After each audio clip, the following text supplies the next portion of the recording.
Hello and welcome back to my channel.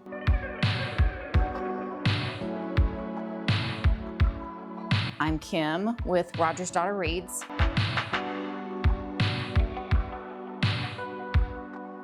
It's been a good long while since my last video, but today I'm gonna do the mid-year freakout tag. We're not freaking out over here. I just think it's a good way to kind of jump back into BookTube. Yeah. That booktuber that I was watching goes by Lauren Jean. One thing that she says is her mission is to find Jesus in every book she reads. Wow. It's so cool to hear someone say that they're looking for him in every book. And I think that is an interesting challenge. So moving forward, I'm gonna be doing that too. But anyway, question one, best book you've read so far this year.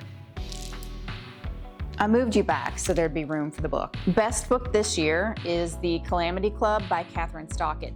Catherine Stockett wrote The Help. Most people know it now because it became a movie. This, a friend recommended to me. It has been years, literal years, since I opened a book and felt like I could read it until it was over. This is so good. And I was turned off by the whole thing. I'm not into the 1930s. I'm not into anything around the Great Depression. What hooked me? It takes place in and around Oxford, Mississippi. You can tell by the way people talk that they're Southern. What they talk about, they're Southern. It is so funny. The people that we're reading from, we've got a host of characters here, but we've got Bertie Calhoun. She's 24. Her and her family are on some hard times. But Bertie's a good Christian girl.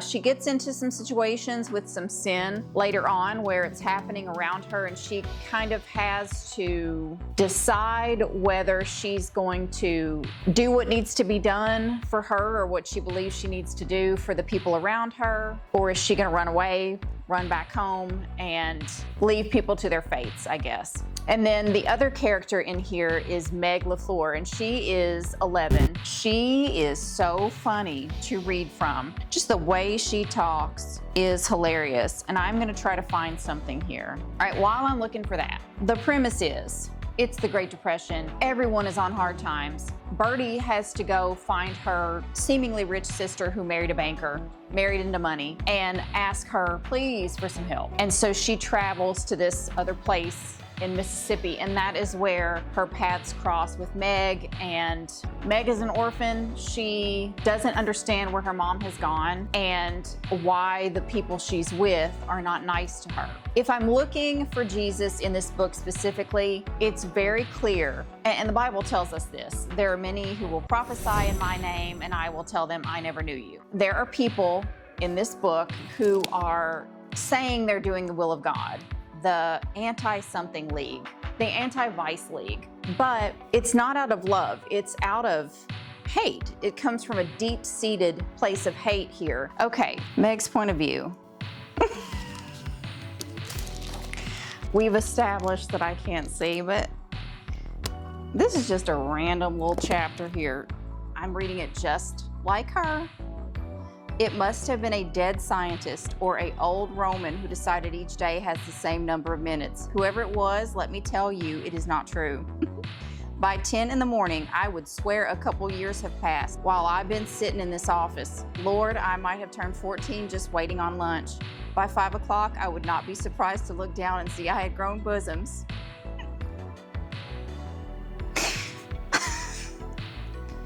That's just the first thing I could really point to. She is the cutest. I bet you I chuckled every other paragraph reading from her point of view. Read this, it is so good, it is so good. You'll never guess what the Calamity Club is. I'm telling you now. Number two, best sequel you've read so far this year. I read the first book in this series years ago. This is World Without End by Ken Follett. So this is what, 100 years?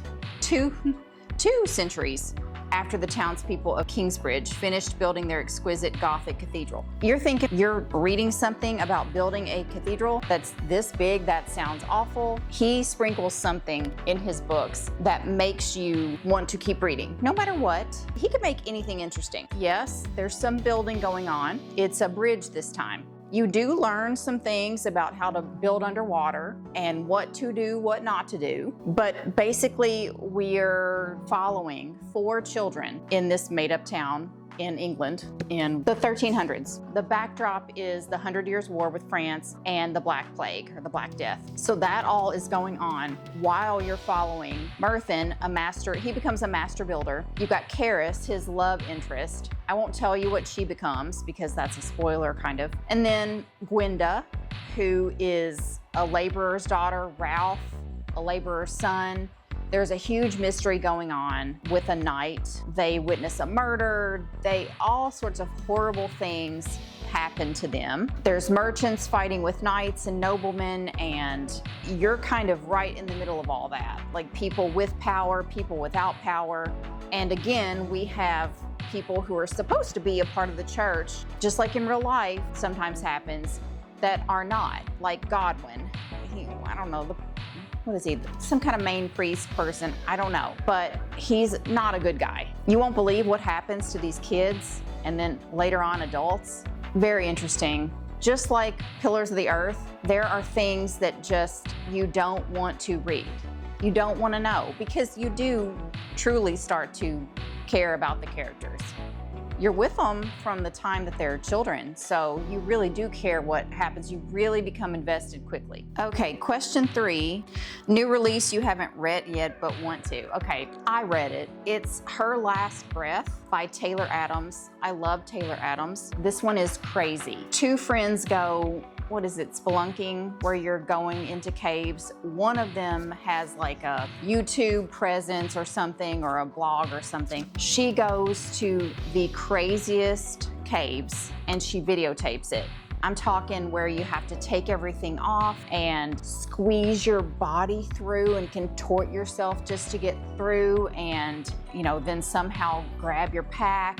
You're dealing with noxious gases and places where you can't even hardly get through, and she finally gets her best friend to do it. So now imagine that there's a down there and you are in the dark. Some of the places they have to go where they're like squeezing in and getting through, and can you imagine in these caves and tunnels, some of them are underwater for 30 seconds. This is so claustrophobic and dangerous, and really let's just say I needed a break often.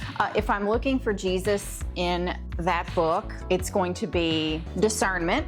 So if you have the Holy Spirit in you, if you're saved, if you have Jesus, he's going to tell you whether you should go do something or not. So if someone says, go spelunking with me in this horrible cave that's rated skull and crossbones, decide, pray about it, see what happens, see what he says.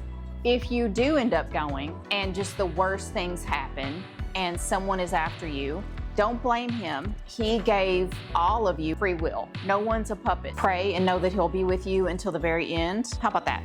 Just off the cuff. For number 4, most anticipated release for the second half of the year, I don't keep up with that at all. It's whatever my library has. So I just made my own question. It's the book I just finished. Because I wanted to talk about it anyway. I just finished Paradise 1 by David Wellington. This one is a trilogy, I believe it's going to be. It's the Red Space trilogy. I had already gotten this out from the library when I realized it said Endless Dark, Endless Terror. My AI app said it had some body horror, so I decided to try. I don't like that at all, but I wanted to see for myself, is it gratuitous or does it kind of move the story along? And it does move the story along. So it's kind of a space opera horror. Excuse me. Anyway, I love Ghost.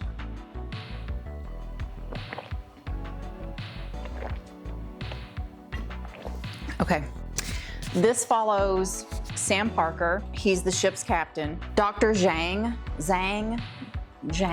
He's the doctor aboard the ship. The third person is Sasha Petrova. She's a part of Firewatch, which is some sort of interplanetary FBI or police system.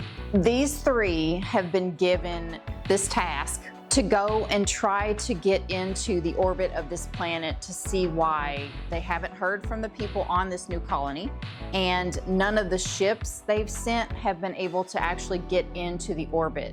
So the action starts immediately. They are put into cryosleep and then they're woken up in a very violent way. Artemis is the AI for the ship. It's interesting how this author uses AI, but then there's also like a robot, like an R2-D2 type thing that is hilarious. That really, everybody said in the reviews that they liked, and I do too. He's so funny. If I'm looking for Jesus in this book, I'm gonna say, no matter where you are, no matter if aliens are discovered tomorrow, no matter if AI takes over the world, Jesus still came in the flesh and died for your sins and arose 3 days later and will never leave or forsake us. Number 5 is Biggest Disappointment. And for that, I'm gonna say Beautiful Ugly by Alice Feeney. Honestly, she is such a hit or miss for me. All I remember is there's a wife who's a journalist, can't even tell you her name. Her husband is a writer. She goes missing, and then it's about him then moving to a very remote, creepy, crazy little island off the coast of Scotland. There were some sin elements here. There was a lot of man hating, distrust of man, wanting just to only have women. I don't know. If I'm looking for Jesus in this one, don't hate men. Find yourself a good man that follows Jesus. Oh, the card was full. I forgot I had these glasses on the whole time. Ugh.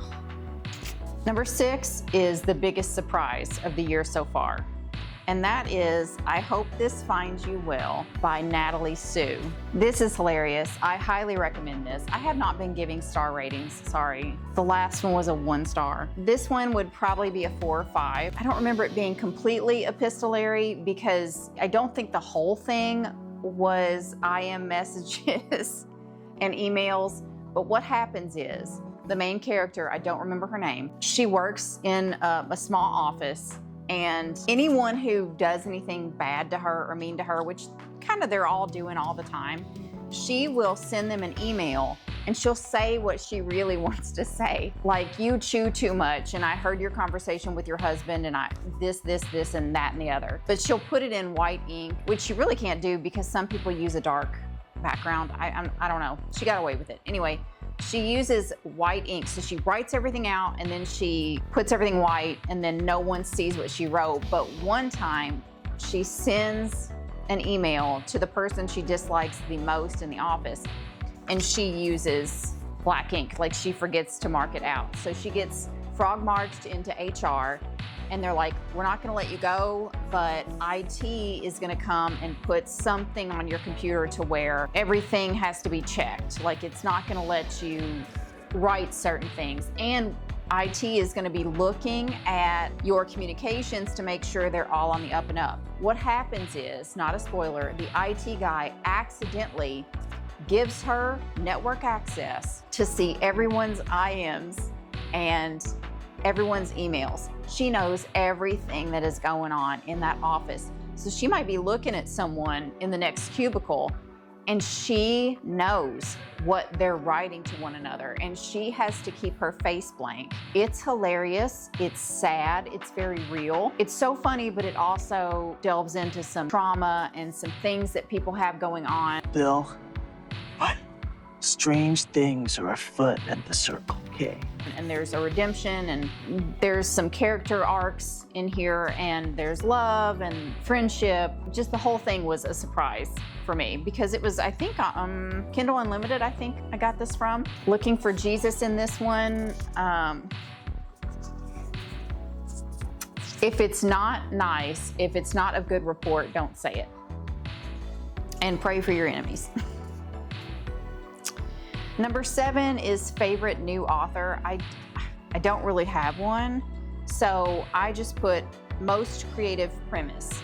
and that is The One by John Mars. It's like the second book I read this year. This one is about, it's a world where they've researched DNA so much that they can match you with your one true mate. So this is just the fallout of people finding their DNA matches. Some people are already married. Do they choose to leave that relationship? I think this was like a psychological thriller with a sci-fi sort of premise. Some people obviously use this for gain. They don't care about their mate. There's a lot of, there's murder, sabotage, people saying that you're their mate, but they're not. This is one of the most creative books I've ever read. 9 is the newest favorite character, and for that, it's got to be Meg LaFleur from the Calamity Club, that 11-year-old orphan. Question 10 is book that made you cry. I'm gonna go with Morning Star. This is a reread for me. This is the Red Rising series. So you've got Red Rising, Golden Sun, and then Morning Star. Oh boy, the heartache. Something just unthinkable happens to, I can't say that, the unthinkable things happen in this entire trilogy. But one of my favorite people, something crazy happens to, and I had forgotten. This is the second reread. I had forgotten that it happened, and I remember I was working out and listening to the audiobook at the time, and I just felt crushed. And you know, I'm not gonna stop the workout and turn it off. So I just had to sit there and pump the iron and be forced to listen to this happening. Finding Jesus, for this one, good wins in the end. You know, just like in our world. Jesus wins in the end, God wins in the end. The battle's already won, so we're just waiting. Number 11, a book that made you happy. I put Hairpin Bridge by Taylor Adams for this, mainly because it's Taylor Adams. It was really good. It takes place in Montana.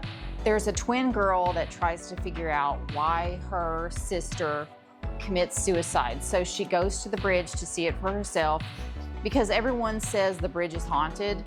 Of course, we know there's no such thing. There are demons, but there aren't ghosts. So there's finding Jesus in this book. But anyway, that's the premise. She thinks it's haunted and she wants to confront whatever ghost or whatever bad thing happened. She wants to see it for herself, experience what's going on, but really she thinks that the local police had something to do with it, so she's also confronting them. She's blogging all of this, videotaping this, and it's a ride, and it's gross.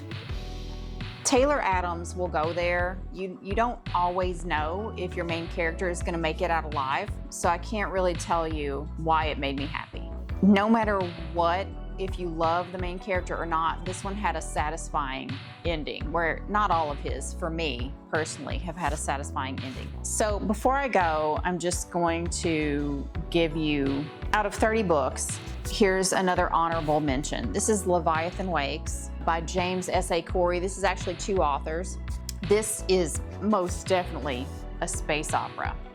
It says humanity has colonized the solar system, Mars, the moon, the asteroid belt, and beyond, but the stars are still out of reach. We're following James Holden. He's the XO of an ice miner making runs from the rings of Saturn to the mining stations of the belt. We're following him and his crew. He's pretty funny. He's a good guy to follow from. And Detective Miller. He's looking for a girl, one girl in a system of billions, but her parents have money and money talks. These points of view, they converge. I am going to read you a little bit of the prologue. Here we go, just again. The engineering deck was huge, vaulted like a cathedral. The fusion reactor dominated the central space. Something was wrong with it, where she expected to see readouts, shielding, and monitors. A layer of something like mud seemed to flow over the reactor core. Slowly, Julie floated toward it, one hand still on the ladder. The strange smell became overpowering. The mud caked around the reactor had structure to it like nothing she'd seen before. Tubes ran through it like veins or airways. Parts of it pulsed. Not mud then, flesh. An outcropping of the thing shifted toward her. Compared to the whole, it seemed no larger than a toe, a little finger. It was Captain Darren's head. "Help me," it said. "Can I interest you in this nastiness?" I can't excuse it. Some of it, there's some body horror in it, but it's light. Oh, it's a Prime original series, The Expanse. So you can watch the adaptation of this too. I got John to read it, and he liked it. The other honorable mention is The Institute by Stephen King. This one is like Stranger Things. So you've got kids that are extremely gifted. They can either know what someone is thinking, or they can move things with just looking at it or thinking about it. So they're at this institute, and it's horrible, and they're incarcerated basically, and abused horribly, and used for their talents. And it's just about adults finding out about it and the race to sort of help these kids. I think that's it. So thanks for watching. I hope you're having a great reading year, and I don't know. I hope I can get back into the swing of things and get back on BookTube. Thanks for watching. Jesus loves you so much. Happy reading.